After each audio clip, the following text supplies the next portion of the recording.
Hello viewers, welcome to Cosmo Reviews. In this video, we are reviewing the second season of Ugly Betty. There are a total of 18 episodes for the second season. Before we discuss the major plot of these second seasons, allow me to recap where we were left off of the first season of Ugly Betty. Before I do that, as always, this video contains spoilers for the series major plot from the first and the second season of Ugly Betty. If you haven't finished watching the series or prefer to avoid spoilers, it is recommended to watch with cautions. Alright, let's start.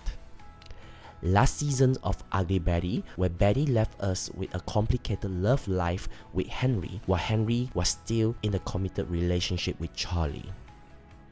Ignacio went back to Mexico so he can apply visa to return to United States. Unfortunately, his visa got denied and he has to stay back at Mexico.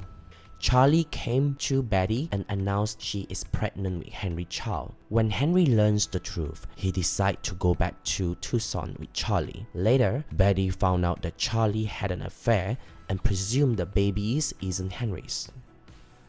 Daniel overdosed with drugs and Alexis have to drive him to hospital. On the way to hospitals, Alexis realized the car brake is not functioning. They both got into a car accident, leaving both unconscious. Bradford proposed to Wilhelmina while Claire planned to get back to her husband to save her marriage. Claire, along with some inmate, hatched a plan to escape. She steals a gun from a prison driver and points the gun at him. Claire and the inmate managed to escape. Amanda discovered that Faye Summers was her biological mother. Santos proposed to Hilda. He stopped by the convenience store and was ambushed by a robber who tried to steal from the store. The robber shot Santos during the incident. Season 2 of Ugly Betty begins 3 weeks after the finale of the first season. Betty finds herself increasingly stressed due to many complications happening in her life both at home and at work, dealing feelings with Henry leaving her for Charlie. She helped her family by herself, ensure Justin got all the care that he needs as Hilda grieving due to her dead fiancé. We can only see Ignacio support Betty through phone call as he is still stuck at Mexico. At the same time, Betty has to assist Daniel at hospital. She also needs to deal with the fact that Wilhelmina is a current editor-in-chief. Most of the magazine's ideas from Daniel were abandoned so she can run the articles by herself. In the second season, we see Betty runs into Henry, who is back in New York City. The reason he's back to work for Moat is to provide healthcare to cover Charlie's birth. This situation becomes more difficult where Betty do not know how to tell Henry that Charlie was having an affair and the baby might not belong to his. We learn in a few episodes that Henry found out from Christina that Charlie had cheated on him and do not know the father of the baby. Henry went and do the paternity test. Few episodes later, Henry revealed to Betty that paternity results stated he is the father. He held out telling Betty because he wanted them to be still to be together. Betty tell him to leave. Both Betty and Henry can't keep each other apart despite knowing that Charlie having his son. Henry will leave Betty once the baby delivers. So both Henry and Betty decide to continue this relationship.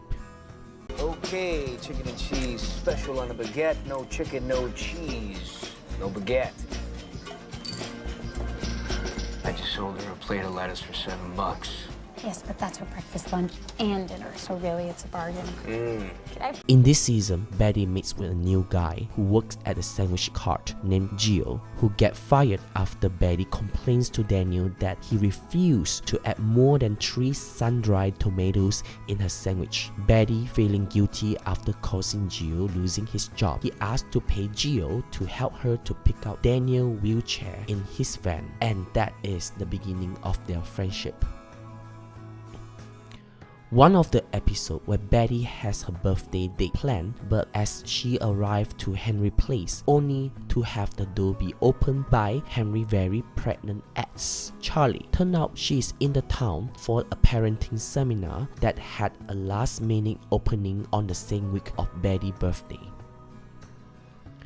There are few occasions where Betty and Henry were dating. It is interrupted by Charlie. Frustrated by Charlie's interference, Betty tells Henry that the only way to solve this problem is to be around Charlie, so Betty switches gear with rival Charlie and tries to befriend her by first accompanying Charlie to her yoga class. Then Betty decides to throw a baby shower to Charlie. Charlie does everything in her power to make Betty miserable by complaining about all the little things. Despite effort by Henry to start a long-distance romance, Claire tried to pull a little sense into Betty and let Betty know that she will have to give up her future with Henry eventually. At the baby shower, Betty finally confronts with Charlie, only to have Charlie tell Betty that her water broke. They soon share a sweet moment of reconciliation before she has her baby. Henry then arrives and witnesses the birth of his child, but as the rest of the Betty family look on,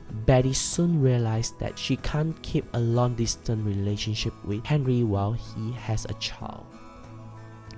Betty, still missing Henry after 2 weeks, fights her attractions to Gio. At the deli, Gio tries to convince Betty to admit that she does have feelings, and as he kisses her, Betty slaps him and accuses him of being rebound guy.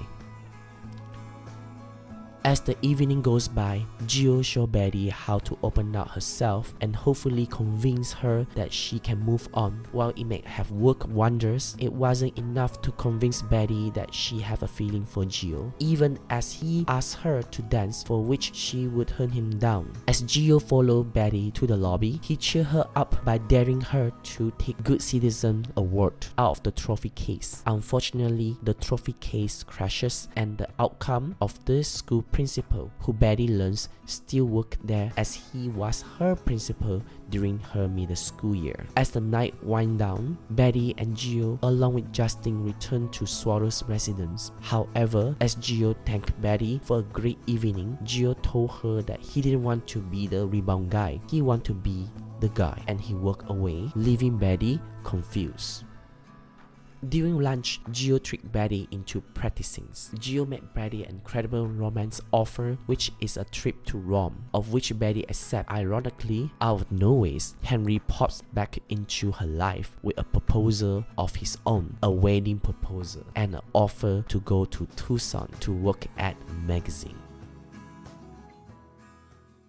It had been difficult for Ignacio stuck in Mexico, as Betty calls to tell him that the lawyer is making sure that he will be able to help him return to the United States. Back in Mexico, Ignacio tells Betty that he is sick of waiting and is going to cross the border illegally. He is feeling helpless because Hilda lost her fiancé and Justin lost his father. Betty was sad due to her boyfriend's situations.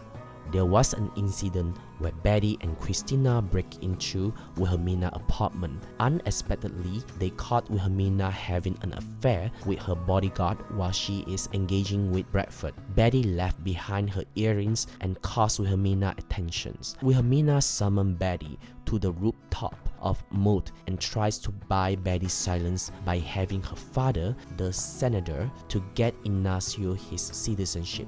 Due to the desperate situations, Betty takes out Wilhelmina's deal on Ignacio's citizenship as an exchange. She will not be letting Daniel know about the affair.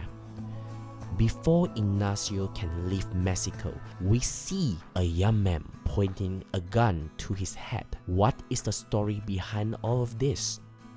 Well, back in Mexico, Ignacio is being held hostage by a young man named Hector. He is the son of Ramiro Vasquez. Ramiro is a wealthy landowner and an abusive ex-husband of Rosa Suarez, Betty and Hilda's mother. Back in the time before Hilda and Betty was born, Ignacio was a cook to Ramiro. Ramiro constantly beat Rosa. One day, Ignacio decided to stand up to his master Ramiro. Ignacio beat Ramiro and stopped him for abusing Rosa, and Ignacio and Rosa escaped Mexico together. For years, Ignacio believed he had killed Ramiro. Years have passed by. When Ramiro heard Ignacio back to Mexico, he decided to pay Ignacio a visit and plot a revenge. Ramiro, apparently still alive, come in to tell Ignacio that he came for a revenge. Ramiro ordered his son to kill Ignacio right away with a gun aimed at his head. Ignacio reminded Hector what his father did and how Ignacio used to protect him and how Rosa always treated him like his own son. The scene cut outside as we heard a gunshot, not telling us who got shot. The episode ends with Ignacio returning home to his family. In this season, Ignacio got his US citizenship. I hereby declare an oath that I absolutely and entirely renounce and abjure all allegiance and fidelity to any foreign prince, state, or sovereignty of whom or which I have heretofore been a subject or a citizen. Support and defend the Constitution and laws of the United States of America against all enemies, foreign and domestic, that I will bear true faith and allegiance to the same. Since Santos was shot, Hilda and Santos have not left their bedroom for 3 weeks. They sit around and watch televisions as Betty delivers them food. Hilda shows off of her wedding dress to him and Santos read her his wedding vow early. Santos gets up and telling her that he finally needs to leave the house and he heads to the bathroom. Betty's come in and see if Hilda will come downstairs, and when she turns the light on, it is Hilda sitting alone in her bedroom holding a pillow. Alone. It was all in her head. Santos really did die during the robbery from the last seasons. Hilda finally admits that he's gone. Back at the Swatters' house, Hilda is focusing on grieving as she joins some of the ladies who went through the death of the loved one. She's spending time on knitting activities with those cemetery ladies, neglect her role as a mother who should be paying attention to her son, Justin. Justin, who copes towards the loss of his father, he changes his behavior. He skips school, hanging out with a wrong company, stealing his mother's car, and driving without license. Soon the police arrive at their front door. It was a policewoman who knew Hilda, and she has brought Justin home. Justin had whacked their car into a tree. Hilda finally snapped out of the situations and tell the ladies that they have to leave. Then she have a heart-to-heart with Justin. First, she lay down the law, then tell him it is okay to grieve. Justin tell Hilda that he just want his father to be proud of him. They embrace and cry. Back at the Swatters' home, Hilda has Henry and Gio to set out for her beauty salon. Few episodes later, we are introducing to a new recruiting role in the series, Coach Diaz, Justin PE teacher. He confronted Coach Diaz in the school when she learned that Justin is funking in gym. Coach Diaz expressed his belief that everyone should benefit from some exercise as he decided to fail Justin for constantly skipping class. Justin is not happy about Hilda confronting Coach Diaz, so Hilda invites him to the salon for a haircut. Hilda admits to Betty that she had a crush on Coach Diaz, but things went worse when Hilda got distracted and she accidentally cut Coach Diaz's ears during his haircut visit. After the incidents, she goes down to the school and talks to Coach Diaz to apologize. Then he tells Hilda that he will pass Justin if Justin helps with the choreography of the cheerleading squad. Afterwards, Hilda asks for his first name, to which he says it is Tony. It looks like Hilda has all of the sudden fallen for him. Meanwhile, Hilda tried to get Coach Diaz to notice her, but she got cold, and those efforts are hampering her attempt as she tried to ask him out for a date at the school where Justin attended. Later that evening, Betty convinced Hilda that she shouldn't go because of the cold, so Hilda gets Justin to spy on the coach, but Justin needs a chaperone, so Betty takes Hilda's place. Hilda kept calling Justin, who told her that he was there and was chaperoning.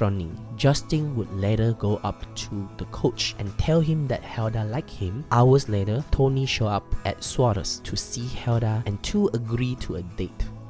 Hilda learned some shocking news about Coach Diaz, who showed up for their first date, which left Hilda yearning for more. Later at that night, as Hilda was getting to know Tony, who was about to give her a necklace, Tony tells Hilda that he was married and his ex-wife has resurfaced, which made Hilda so uncomfortable that she got out from his car just as he was about to explain the reason why his ex showed up. In the end, Hilda decided to see Tony at the school playground where the two would embrace each other with a kiss.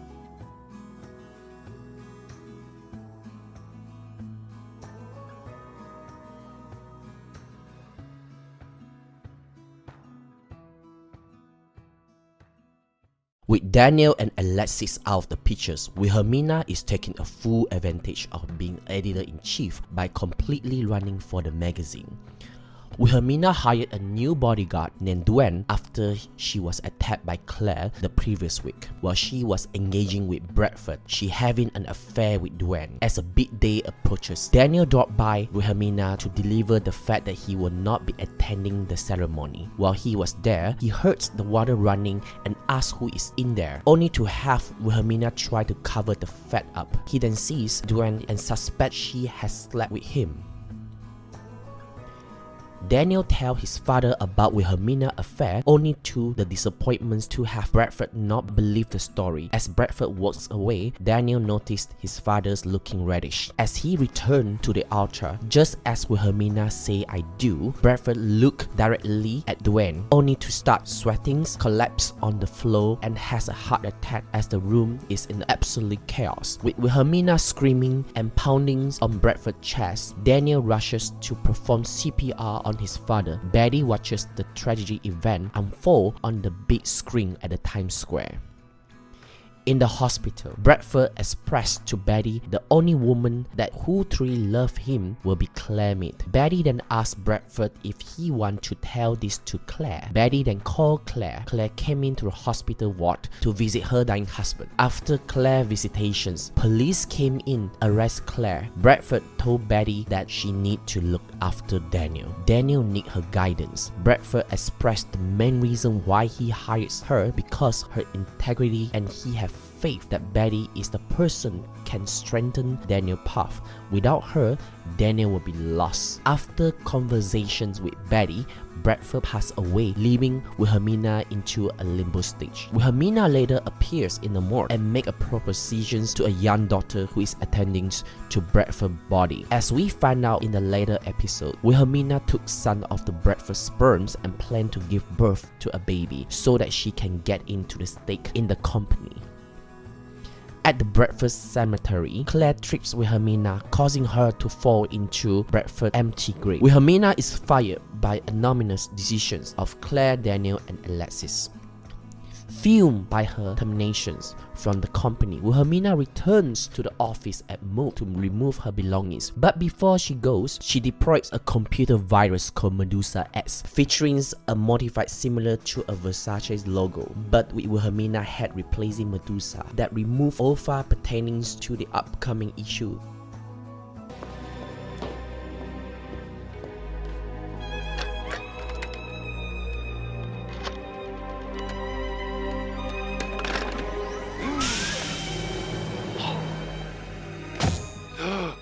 Really, that is so Mission Impossible 3. Chance this could be traced back to me.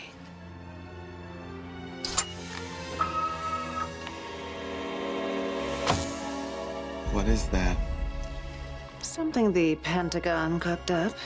Date one of the Joint Chiefs. Amazing the access you'll have. Ready?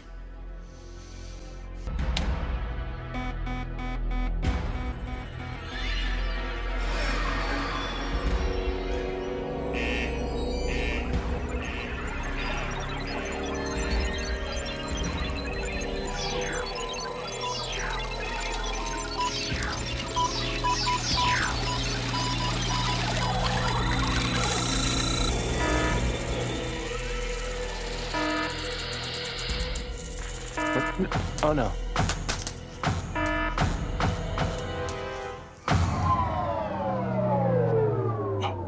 It is done.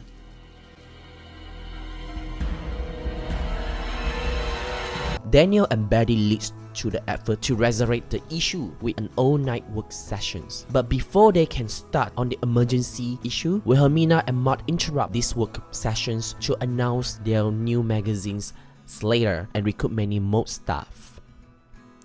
After at Wilhelmina's apartment, she tells defected mob staff that she will have a new magazine up and running soon. After they leave, Wilhelmina meets with her father, Senator Slater, to ask for a loan to get her new magazine established. He refused, saying that the daughter he once knew and loved as Wanda has changed into someone else. After he leaves, Wilhelmina and Maud ponder other options on how to get the financial backing.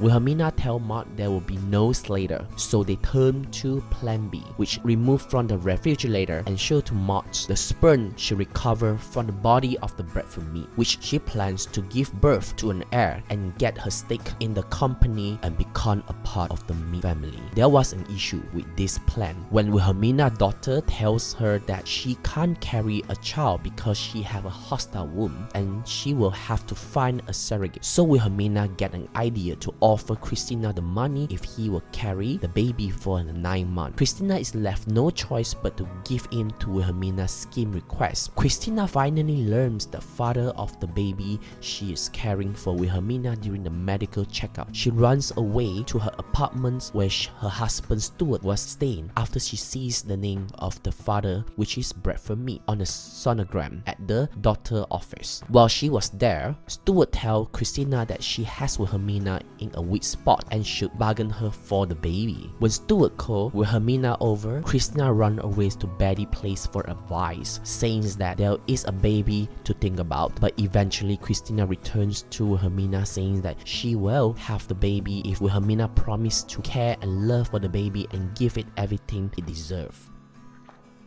Soon, Wilhelmina, who had been using this baby ploy as a part of the comeback to move via media exposure, take the advice from Christina to heart, then visit Meeks and reveals that she is having Bradford baby by showing the sonogram over remote projector and give the baby exactly what the baby deserves, a third of the meat empire. Listen, everything's gonna check out okay with the doctor, and then Monday, all hell will break loose as the exiled queens of mode make their triumphant return. I want this moment. I need this moment. All eyes on me. You. As I march up the steps of the Mead building, it'll be the greatest comeback since Jesus. Blasphemous. And sexy. Wilhelmina is back. Let's do this, bitch.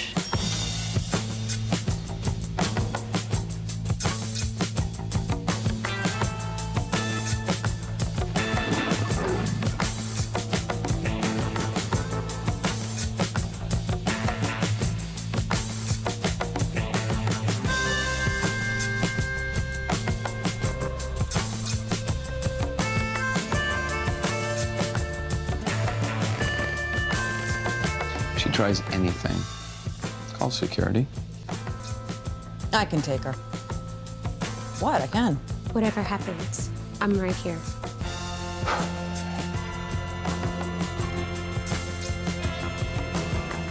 Family Mead, I just want to say how thrilled and honored I am to be back here. Today is a new day, and I hope we can all put the past behind us.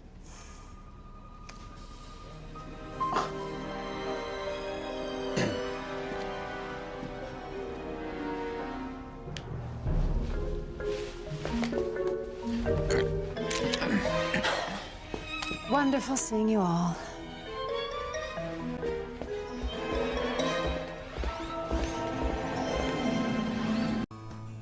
Finally, the Meads learn that Wilhelmina can return to Maud because of the unborn child, therefore can own a third of the Mead publications. As the family and Betty prepare to greet with new part owner, Daniel feels the heat when Wilhelmina makes her triumphant return to Maud in a media frenzy, prompting Daniel to become very suspicious of her, and he should be. It appears that Wilhelmina is using her comeback to divide the Meads. Daniel has recovered from his car crash with an injured leg, while Alexis is in a coma. He was hospitalized due to accidents and he has yet to visit Alexis since the coma, blaming himself because he believed of his drug addictions caused the accidents. When Daniel returns to hospital, he has the courage to visit Alexis. Then she awakens from the coma. She suffers memory loss, still thinking she is Alex. Alexis has amnesia and has forgotten about the last 2 years, including becoming a woman. She has no knowledge that Bradford rejected her becoming a woman. Her mom was a wanted criminal, or Bradford is marrying Wilhelmina. At Maud, Daniel is arriving with Alexis. Luke Kenneth, who was the Atlantis attire, tells Daniel that he needs to pull down 10-page advertising spread if he doesn't fire the cross-dressers Alexis. Daniel tries to hide it from Alexis but eventually tells her about it. Wilhelmina advised Daniel to drop the Atlantic attire advertisement. Alexis coming and thanks Daniel for stood up for her, and Daniel confessed he caused the accidents. Alexis says that it was just an accident and they hard. Alexis and Daniel came over for dinner with Bradford and Wilhelmina. Then Alexis started to have a flashback. Alexis finally remembered everything, including when her father disowned her. She confessed to Daniel that she had tried to kill her father. Daniel is very upset about this and then he leaves. After the death of Bradford, Daniel and Alexis prepare for their paintball battle. Alexis shooting Daniel, making her the winner and rightful CEO president of Mead Publications. In other developments, the manipulations continue for Wilhelmina, in which she attempts to sabotage an ad campaign for Dutch cosmetic mogul, since Daniel doesn't trust Wilhelmina, as he tells Alexis. Unfortunately, Wilhelmina's handiwork once again comes true for her, infuriating Daniel once again. However, Daniel's problems got more complicated when an orphan boy from France turns up at Maud and claims that it's expected to bring more surprise to meet him. As he showed up to the building, he enters to Daniel's office, and from the translator, Daniel learns that the boy, whose name is Daniel Jr., is his son. Daniel thinks that it's all a scam conjured by Wilhelmina, who denies it. But nevertheless, they decide to use the last surprise to her advantage by befriending the boy. The news leak courtesy of Wilhelmina, who used the boy by making it look like Daniel disowned him and at the same time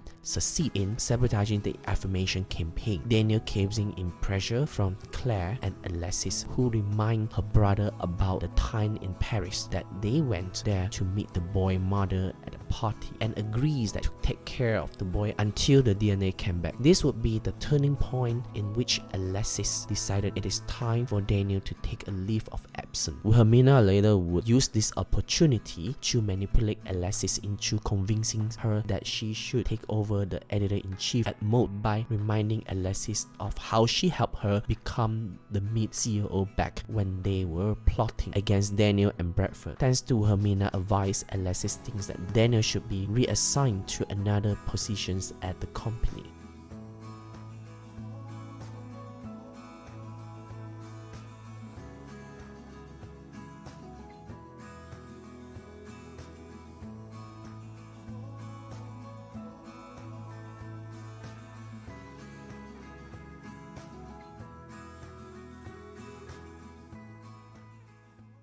Claire, meanwhile, is hiding out in the Hampton with her fellow inmates named Yoga. Claire arranged a meeting with Wilhelmina and agreed to give her Maud if she leaves her husband alone. They agree to a meet in the Central Park. Wilhelmina arrives. Yoga is in Claire's place and attack. It turned out Wilhelmina was onto it and put Mark in her place. Claire goes to visit Bradford only to find Wilhelmina in her office. She offers her a scotch and tells her the cop is on the way. Claire knocks Wilhelmina out and runs.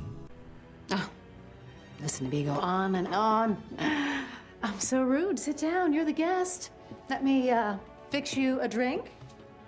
Though you'll probably have to down it quickly because the police will be here in 3 minutes.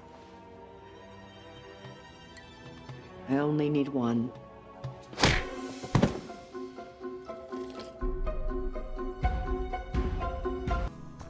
Claire and Yoga showed up at the black and white event in disguise, and Claire finally get to talk to Bradford. However, Wilhelmina spot her talking to Bradford and make an arrangements that their wedding is back on. Bradford then tell Claire that they are over and he walks to Wilhelmina. Then Claire leaves.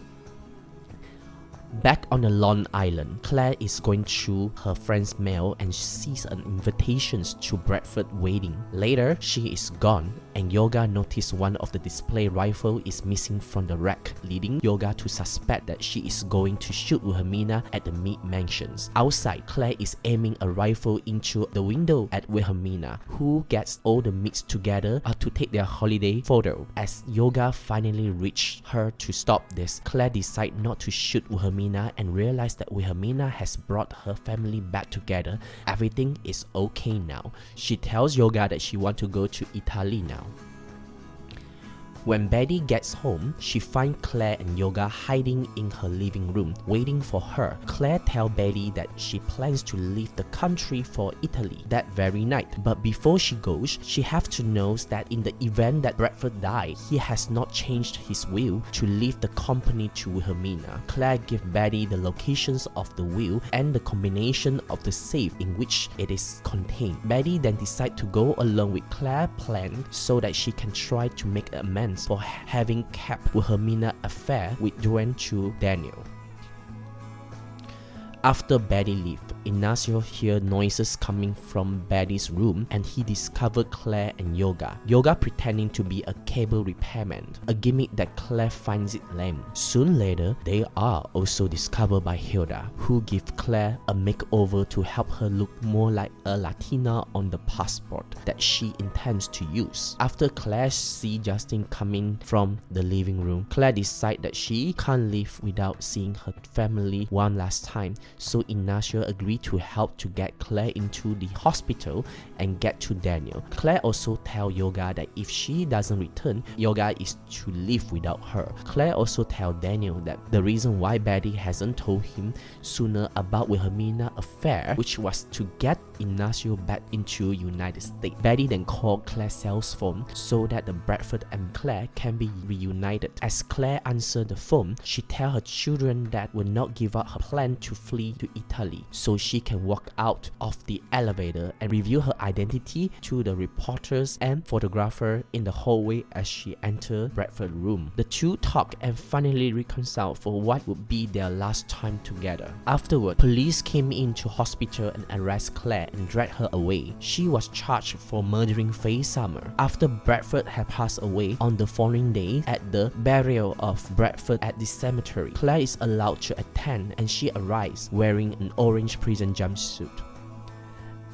At the long-awaiting trial of the state versus Claire Mead, Alexis and Daniel try to bond together as they hoped that their mother will get a fair trial, while at the same time try to keep each other in check, right down to the attire that they wear. She also gave Betty her favorite perfume that Bradford gave to her as a gift. Since the perfume is not allowed in the prisons, Betty accepts. It was revealed that Faye had tried to kill Claire by poisoning the perfume that she gave to Betty. Claire unknowingly using the poison perfume, and it had the opposite effect on Claire. It drove her into insanity. During the murder trial, the verdict concluded that Claire found not guilty due to the temporary insanity during the time of the murder, and she was released as a free woman. I don't know what I would call my state of mind. You were crazy. Here's the proof. Madam Foreman, have you reached a verdict? We have, Your Honor. We find in the case of the state versus Claire Mead, not guilty by reason of temporary insanity.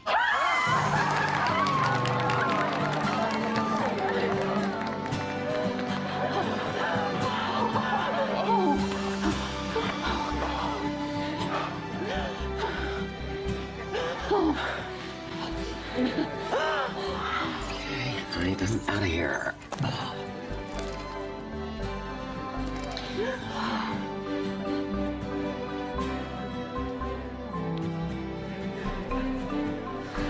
my God. I'd like to propose a toast to my friends and my family who helped save me, and to the future of mode. To Mode. Daniel and Alexis, we are here together, and we will always be together. Welcome home, Mom. I'll make an appointment with my hairdresser. Ah.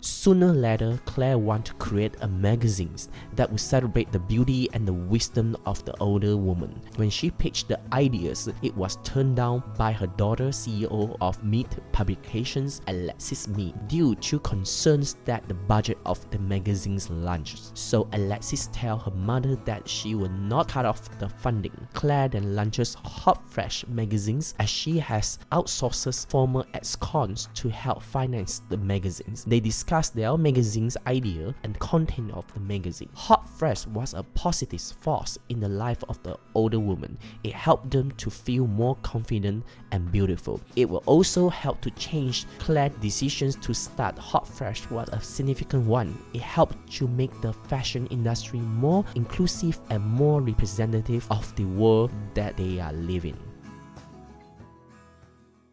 Upon finding out she was Faye's summer daughter, Amanda has turned to junk food as a comfort. In order to rescue his friend, Maud makes Amanda visit her parents at Scardales. While there, Amanda's parents come down and promise there is no secret, and Amanda was adopted because Faye didn't think that she could give her the love she needed, and the tenants could never have children. Amanda gets a visit from the lawyer and finds out that old Faye estate has been donated to charity. The only things Amanda gets is her old dog Austin and $1,000 weekly allowances to take care of him. When Amanda gets sick of taking care of the dying dog, she takes him to a pond. When she realizes that how terrible the conditions are, she keeps Austin, as it is the closest thing she has to her mother.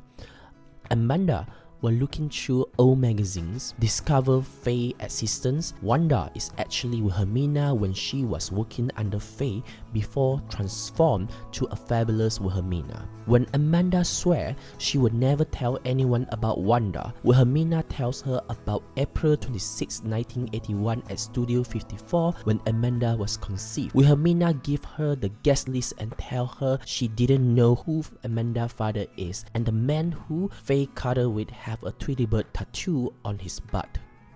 In this season, Amanda tried to find out who her father. Upon gathering details on her father on the day Claire trial, Amanda discovers several missing pages of a diary that was taped on the canvas. As she read it, Amanda learns that Faye had written about giving Bradford a gift after he returned from Scandinavia that he would later give to Claire. The gift was the same perfume that Claire gave to Betty, but as Amanda read further, she learned that this is no ordinary perfume. Faye had added several poisonous ingredients to it and caused people to act strangely and violently, among other things. Amanda tells Maud about the letter. As Maud read it, he tells Amanda that this could be the key to getting Claire released. At first, Amanda hesitates because Claire killed her mother. When she thought about it, Faye is the one who intends to murder Claire. Things do not turn out how Faye planned it, and Claire falls as a victim in all this scheme. So Amanda head down to the courthouse and give Betty the evidence that could result in Claire being found not guilty by reason of temporary insanity. In this season, Amanda was searching for her biological father. She believed Jim Simmons is her father. Amanda and Mark tried to come out in a way to reach who she was being unsuccessfully trying to contact since learning he might be her father. Mark suggests to Amanda to write and perform a song about him and post it on the internet. At the bar that night, Amanda bailed out her newly composed song, Jim Simmons is My Daddy. The lyrics tell the story of her conceptions about Studio 54, including the Tweety bird tattoo. As Maud videotaped the performance, Jim Simmons stands in his way, happy to see Amanda. When she comes off stage, they meet, embrace, and leave to get a better acquaintance. This one goes out to you, Daddy. It's Mandy, bitch. Late one night back in 81 at Studio 54. Gene Simmons and his Tweety bird tattoo was out looking to score.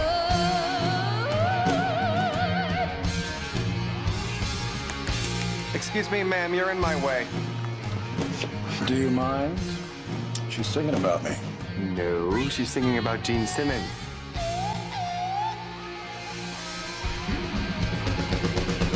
Breathing fire, spitting blood, making sweet love to my mom, baby summer.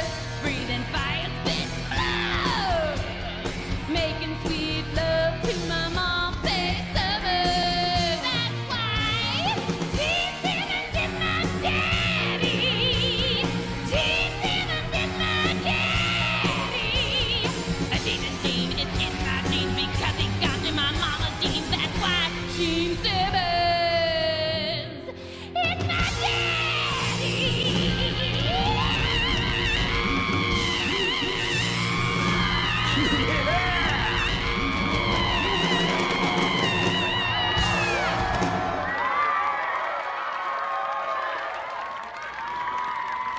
Amanda agreed to do a reality show with her father, Kiss, the rock legend's Gene Simmons. Amanda's relationship with Gene is not as genuine. Amanda noticed Gene's Tweety bird tattoo fading off his back. When Amanda confronts him, Gene admits that he is not Amanda's father and that the reality show is just a publicity gimmick. Later that evening, Amanda stopped by to see Mark. She takes Mark as the only family member that she needs.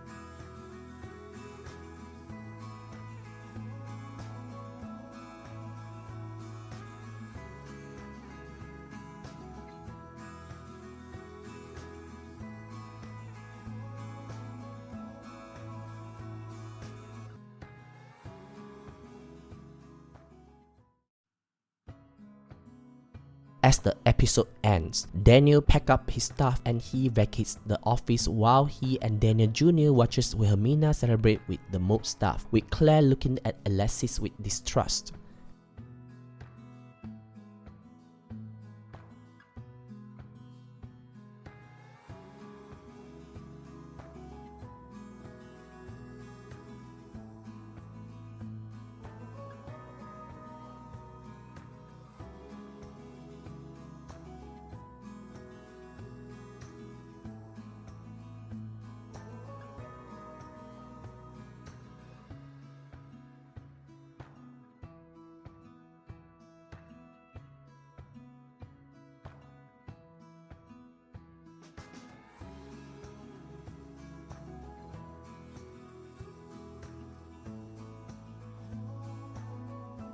Hilda seeing Tony at the playground where two would embrace each other with a kiss.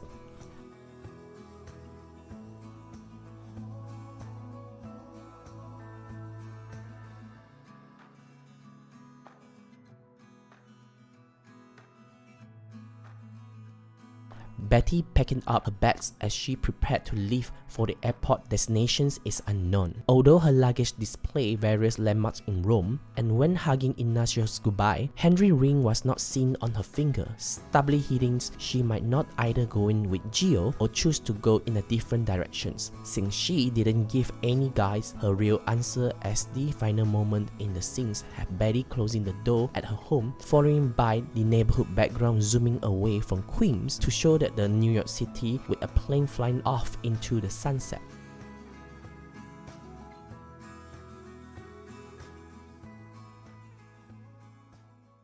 There were few offboarding and onboarding casts for this season. Bradford Emerson Mead was the main character of Ugly Betty. He was portrayed by Alan Dale. Bradford was the founder of the CEO of Mead Publications until his death. He divorced Claire on the first season and make him the ex-husband of Claire and the father of Alexis Mead and Daniel Mead. Bradford was the president of the Mead Publications, conglomerate of multiple publications, of which Mode was its own crown jewel. He was also responsible for making major changes to the magazine after the mysterious death of editor-in-chief Faye Summer, including handing over day-to-day operations to his inexperienced son, Daniel. He is furious with Daniel having a history of bending his past assistant, so he hired Betty Swatters to be Daniel's assistant. He believed that Daniel would not try to sleep with an ugly, homely girl and that Betty will actually help Daniel to get some work done. His decisions to put Daniel in charge was the reason for the creative director Wilhelmina Slater, who wanted the editor-in-chief job, to plot against them in an effort to manipulate Bradford into reconsidering her for the job of top. On the day of his wedding, Bradford collapsed of a heart attack while at the altar with Wilhelmina. This after Daniel told him about Wilhelmina sleeping with her bodyguard. At the hospital, Bradford would later come to his senses and admitting that he really did love Daniel, learn about Wilhelmina's deceptions and finally reconciling with Claire before she was arrested. He later died in the ICU moment when telling Betty to watch over Daniel since he knows that she is the one that can keep Daniel on the right path.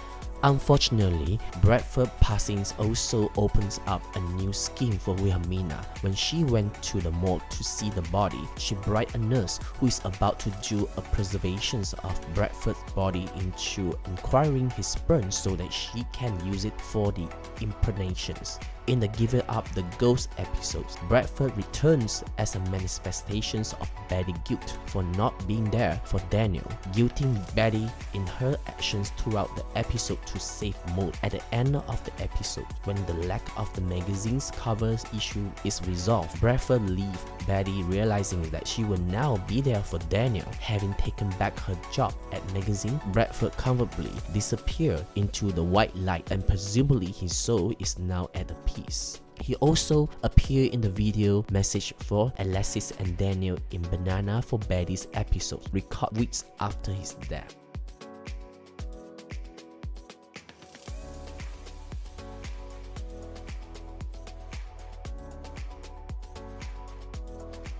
Santos Reynoso was a recruiting character on the first season of Ugly Betty. He was portrayed by Kevin Alejandro. Santos was the father to Justin Swatters and the love interest and fiancé to Hilda Swatters. Hilda's father Ignacio disliked him due to his gambling habit, which get him into trouble with loan shark. Ignacio also worried about Santos returning to Hilda, getting her pregnant and only to leave her again. Santos proposed to Hilda in Petra Gate, but is shot by a man holding up a convenience store in the first season of finale episode East Side Story. The series ends with a somber note with Hilda learning of her fiancé got shot. As the season 2 premiere, Santos is shown to be alive and well, recovering from being shot 3 weeks earlier. However, by the end of the premiere, this is revealed to be a fantasy induced by Hilda's grief. At the end of the episode, Hilda finally admits that Santos has died and began to mourn for his loss rather than live in denial.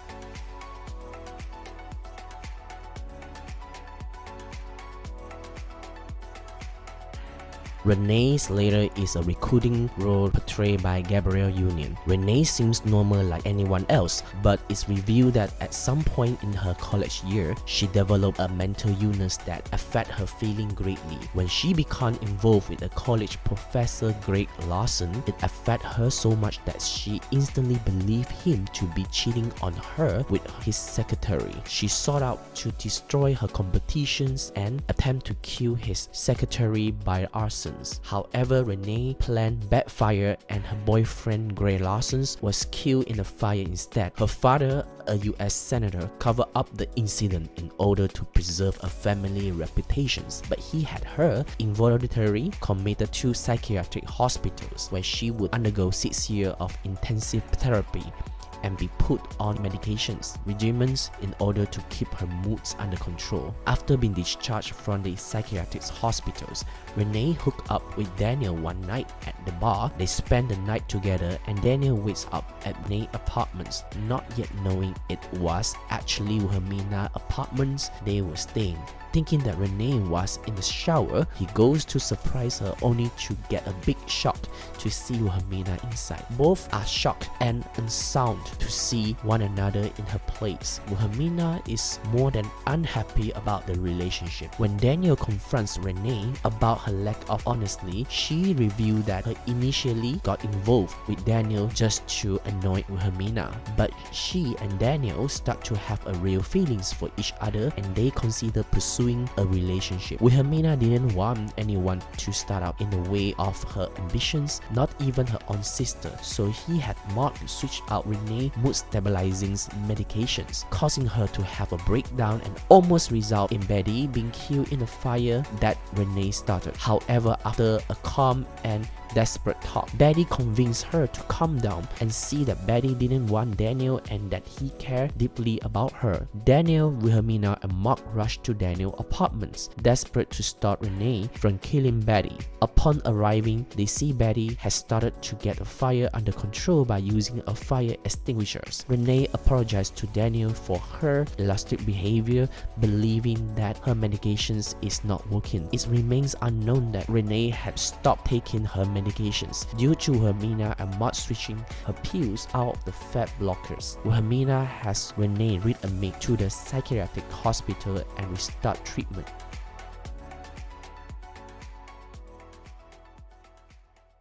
Ugly Betty Season 2 overall is an improvement and step up from the first season. Betty becomes bolder, she is involving herself into a writing class to advance her career, yet she is still an amazing and capable assistant. To meet family, she is more than just an assistant, she is a trustworthy friend. We see how Betty stepped up for Claire during her trial. She went an extra mile to bring an evidence in the court to prove Claire not guilty. One of the characters improved drastically compared to the first season will be Wilhelmina Slater. In this season, she became more ruthless, ambitious, intelligent, aggressive, cold, manipulative, and yet charming, who will stop at nothing to get what she wants. Wilhelmina is both hated and beloved by fans who follow the show. According to executive producer Silvio Horta, Wilhelmina character inspired by both villains Cruella de Vil from 101 Dalmatians and Wicked Stepmother from Snow White. There was a funny scene from one of the episodes where Wilhelmina grabs a taxi only to be confronted by an elderly woman, on whom she slammed the door. Unfortunately, the elderly woman turned out to be Betty White. The incidents were caught by eyewitnesses and they recorded on a cell phone. It made 2 headlines, even on YouTube.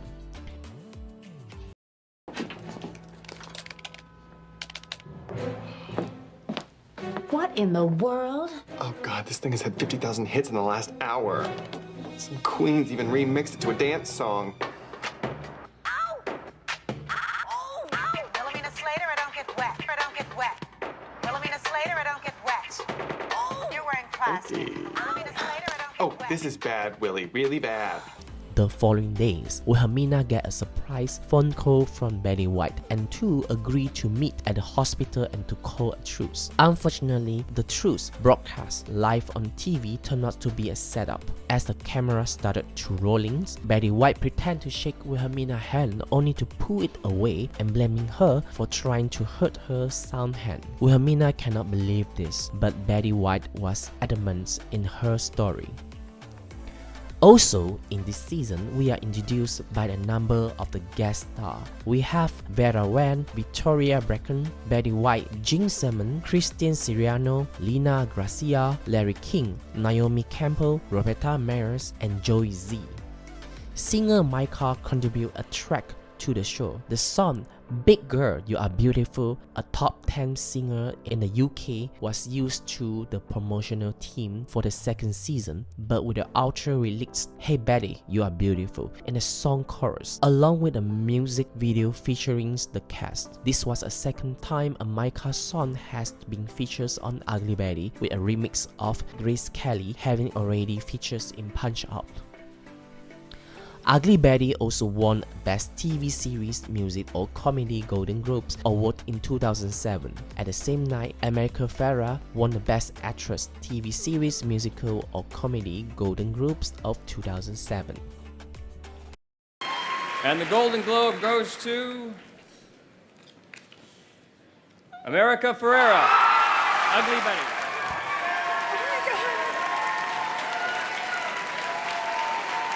Oh my God. I'm so sorry. I'm such a mess right now. I'm still getting over the shock of our first award. Thank you to the Hollywood Foreign Press for recognizing this show and this character who is truly bringing a new face to television. And it's such a beautiful, beautiful message about beauty that lies deeper than what we see. And it's such an honor to play a role that I hear from young girls on a daily basis, how it makes them feel worthy and lovable, and that they have more to offer the world than they thought. And it's such an honor to play this role.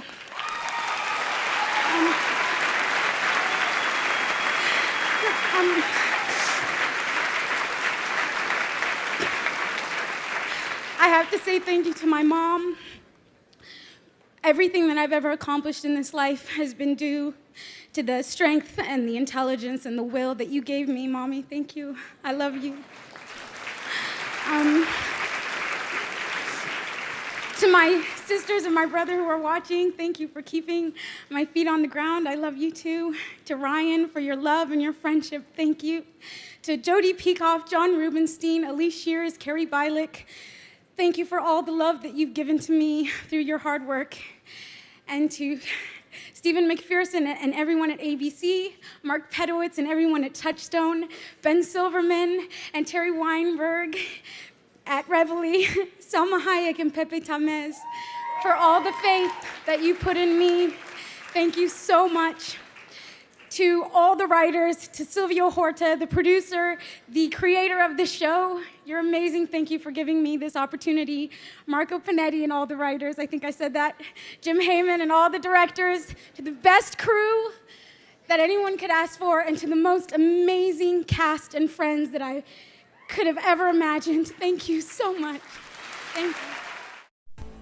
Thank you all for watching this review. On the next video, I would like to review the third season of Ugly Betty. So please stay tuned. If you like this video, please leave your comment, click on the like button, and consider to subscribe to this channel so it will help this channel to grow. See you on the next video. Bye bye.